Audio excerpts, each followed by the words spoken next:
Hello दोस्तों, स्वागत है आपका एक बार फिर आपके अपने यूट्यूब चैनल पे।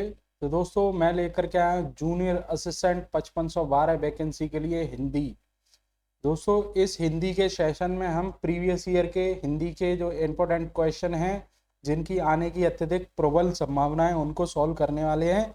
और बुक्स आपके सामने हैं, इन्हीं बुक से हम सॉल्व करेंगे। इन्हीं बुक्स के जो जिस्ट हैं, जो क्वेश्चन हैं, सारे के सारे वो हम आपको एक्सप्लेन करेंगे।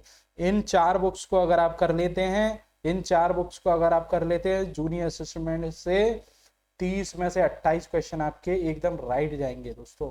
चलिए देर ना करते हुए चलते हैं अपनी स्लाइड पे। देखिए, कल हमने एक टॉपिक कराया था, आज हम दूसरा टॉपिक करा रहे हैं। टॉपिक के तुरंत बाद ही, थ्योरी के तुरंत बाद ही प्रैक्टिस होती है, तो आप प्रैक्टिस को भी करते रहिए। देखिए, हमारा नेक्स्ट चैप्टर है, जो आज का चैप्टर है वो है हिंदी साहित्य।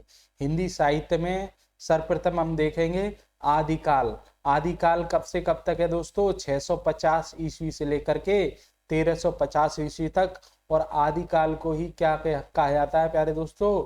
वीर गाथा काल। आप इसको इस तरीके से याद रखते हैं, आवी आवी, इस तरीके से आदिकाल को ही क्या कहते हैं दोस्तों? आवी।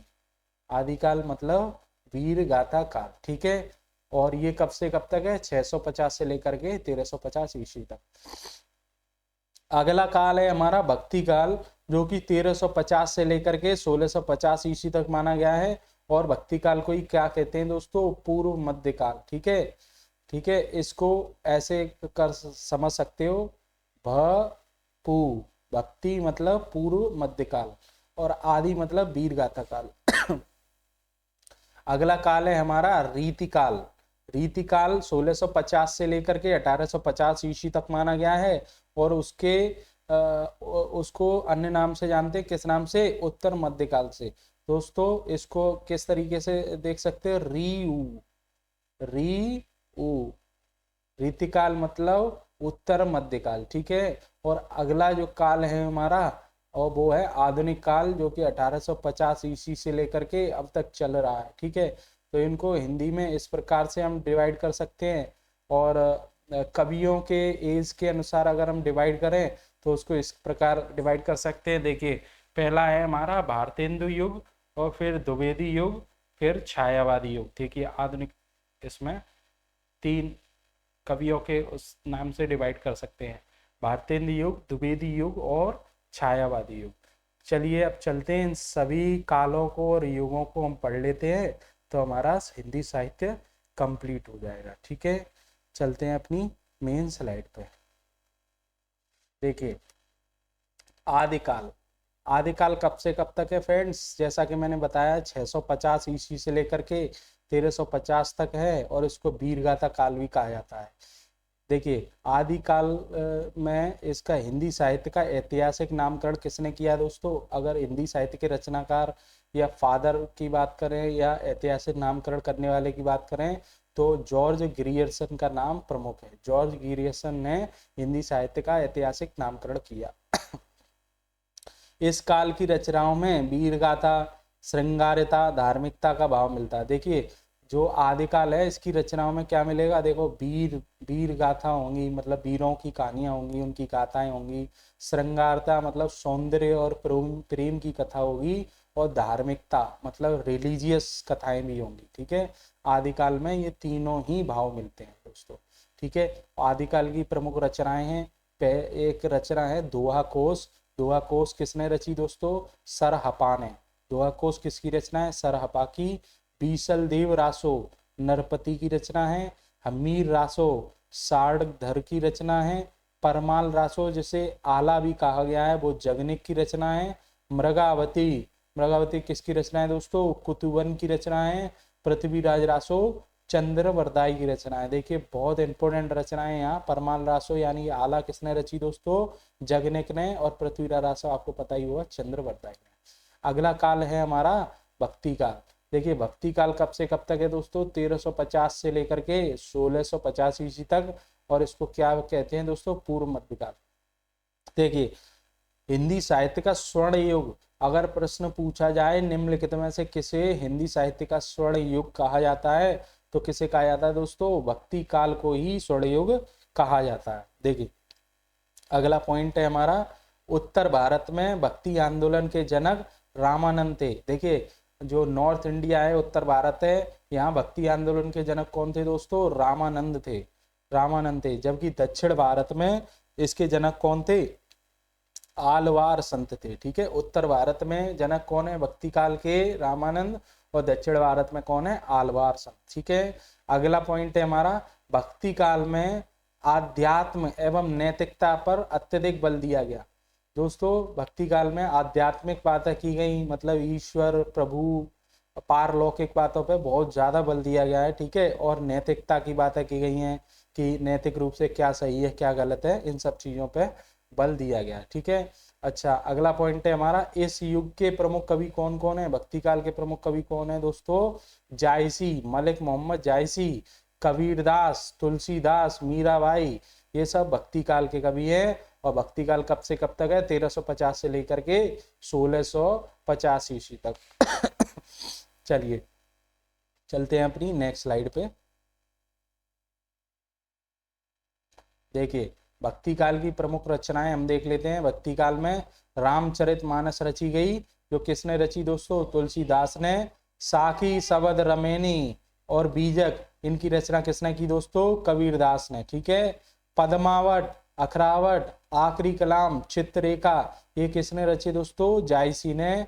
रसमंजरी, राग गोविंद, गीत गोविंद, बरसी का मायरा, ये सब किसकी है दोस्तों? मीराबाई की है। ठीक है दोस्तों, आपने अगर हमारा टेलीग्राम चैनल ज्वाइन नहीं किया है तो प्लीज उसको ज्वाइन कर लीजिए। हमारे चैनल के नाम से ही है, जिसका लिंक मैं डिस्क्रिप्शन में आपको दे दूंगा, तो प्लीज उसको ज्वाइन जरूर कर लीजिए। अच्छा, और आपको किसी चीज की नीड हो, किसी टॉपिक पे वीडियो बनाना हो, वो टॉपिक भी मेरे को मैसेज करिए, मैं उस टॉपिक पे भी वीडियो बनाऊंगा। ठीक है, अच्छा हमारा अगला पॉइंट है, पद्मावत की कथा, चित्तौड़गढ़ के शासक रतन सेन और सिंगल द्वीप की राजकन्या पद्मनी की प्रेम कथा थी। ठीक है, और पद्मावत किसने रची है, ये आप मेरे को कमेंट बॉक्स में बता दो प्यारे बच्चों। ठीक है, और किस भाषा में रची गई है वो भी आप मेरे को बता दो। ठीक है, अगला काल है हमारा रीतिकाल। रीतिकाल को क्या कहा जाता है प्यारे बच्चों? उत्तर मध्यकाल। और कब से कब तक माना गया है रीतिकाल को? 1650 से लेकर के 1850 ईस्वी तक है। अच्छा, इस काल में क्या है? रीति काल में या उत्तर मध्यकाल में क्या है प्यारे बच्चों? इसमें सामंतों और रईसों के दरबारी व्याख्यान है। याद रखिए, सामंतों और रईसों के दरबारी व्याख्यान है। हमें पता है आदिकाल में क्या था? आध्यात्मिकता भी थी, नैतिकता भी थी, श्रृंगारिता भी थी। ठीक है, और फिर उसके बाद भक्ति काल में क्या था दोस्तों? भक्ति काल में अध्यात्म और नैतिकता ही रह गई। और अगर रीति काल की बात करें तो इसमें दरबारी व्याख्यान आ गए, मतलब सामंतों दरबारियों के व्याख्यान ही आ गए। उन्हीं के अतिशयोक्तिपूर्ण रचनाएं की गई, उन्हीं को खुश करने के लिए। इसमें आम जनमानस के लिए कोई रचना नहीं की गई रीति काल को। ठीक है, आम जनता की रुचियों को दरकिनार कर दिया गया। इस काल के प्रमुख कवि कौन है प्यारे दोस्तों? रीति काल के प्रमुख कवि कौन है? चिंतामणि, भूषण और केशव, ये रीति काल के प्रमुख कवि हैं। चलिए इनकी कुछ रचनाएं देख लेते हैं रीति काल की। देखिए रीति काल की प्रमुख रचनाएं, देखिए रसिक प्रिया, रसिक प्रिया की रचना किसने की? केशव दास ने की। छंदमाला, ये भी केशव दास की है। बिहारी सतसई, बिहारी की। छंद विचार पिंगल, चिंतामणि। श्रृंगार मजरी, चिंतामणि। काव्य निर्णय, भिखारी दास। ठीक है, चलिए अब चलते हैं अपने आधुनिक काल के टॉपिक पे दोस्तों। आधुनिक काल 1850 से लेकर के 1950 तक माना जाता है, या यूं कहें अभी तक है आधुनिक काल। ठीक है, चला आ रहा है। और आधुनिक काल को किन भागों में डिवाइड किया जाता है? देखिए आधुनिक काल को भारतेंदु युग, द्विवेदी युग और छायावादी युग में ही डिवाइड किया जाता है। आधुनिक काल को 3 भागों में विभाजित किया गया है। देखिए भारतेंदु युग, नव जागरण व सामाजिक चेतना, मतलब इसमें नव जागरण की एक सामाजिक चेतना पैदा की गई। ठीक है, इस काल की प्रमुख रचनाएं हैं प्रेम फुलवारी, ठीक है, बंदर सभा, नए जमाने की मुकरी, इन सभी की रचना भारतेंदु हरिश्चंद्र ने की। देखिए प्रेम फुलवारी, बंदर सवार, नए जमाने की मुकरी। देखिए भारतेंदु युग में लोगों का एनलिटलमेंट हुआ, लोगों को समझाया गया, उन्हें जानकारी दी गई विभिन्न तरीके की कि जीवन को कैसे जिया जाए, नैतिक कैसे बना जाए, ठीक है। और इसमें नवजागरण हुआ, लोगों को काफी सामाजिक और नैतिक रूप से चेतित किया गया, उनकी चेतना को जागृत किया गया, ठीक है।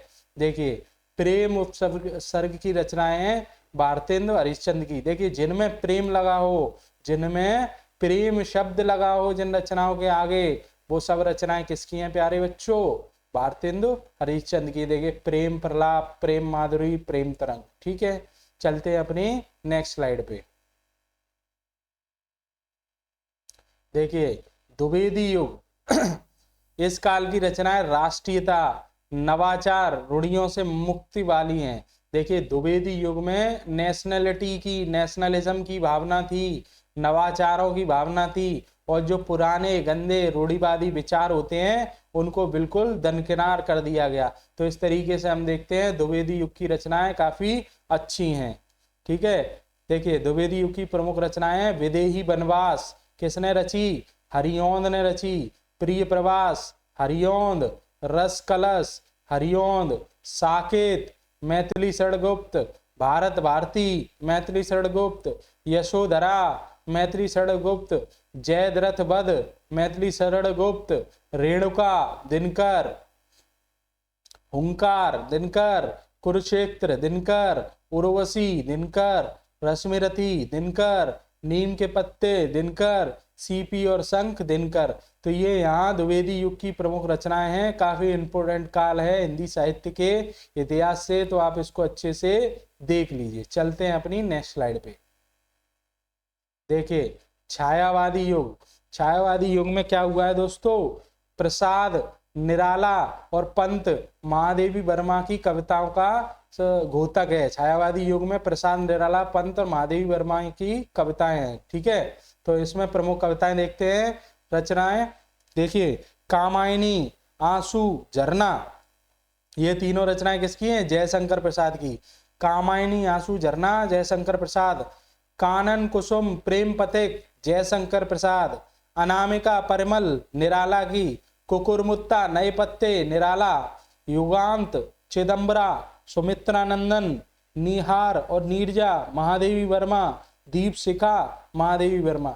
ये देखिए छायावादी युग की प्रमुख रचनाएं। दोस्तों इनके स्क्रीनशॉट ले लीजिए और इन रचनाओं को नोट डाउन कर लीजिए, काफी इंपॉर्टेंट है और यहाँ से हमेशा प्रश्न पूछे जाते हैं। चलिए अब चलते हैं अपनी नेक्स्ट स्लाइड पे। दोस्तों इस स्लाइड में विगत वर्षों के प्रश्न पूछे गए हैं। ये सेशन हम प्रैक्टिस सेट वाले सेशन में कराएंगे और ये हिंदी साहित्य का सेशन अब समाप्त होता है यहीं। और उम्मीद करता हूँ आपको अच्छा लगा होगा। इसको लाइक कर दीजिए और चैनल को सब्सक्राइब नहीं किया है तो प्लीज़ सब्सक्राइब कर दीजिए। कमेंट करके बताइए मैं कैसे और इम्प्रूवमेंट कर सकता हूँ। अच्छा कल हम इसके देखेंगे प्रैक्टिस सेट, मतलब इसमें हिंदी साहित्य से संबंधित जो भी प्रीवियस ईयर में क्वेश्चन पूछे गए हैं उन सभी क्वेश्चनों को हम देखने वाले हैं। तब तक के लिए नमस्कार, अलविदा, राम।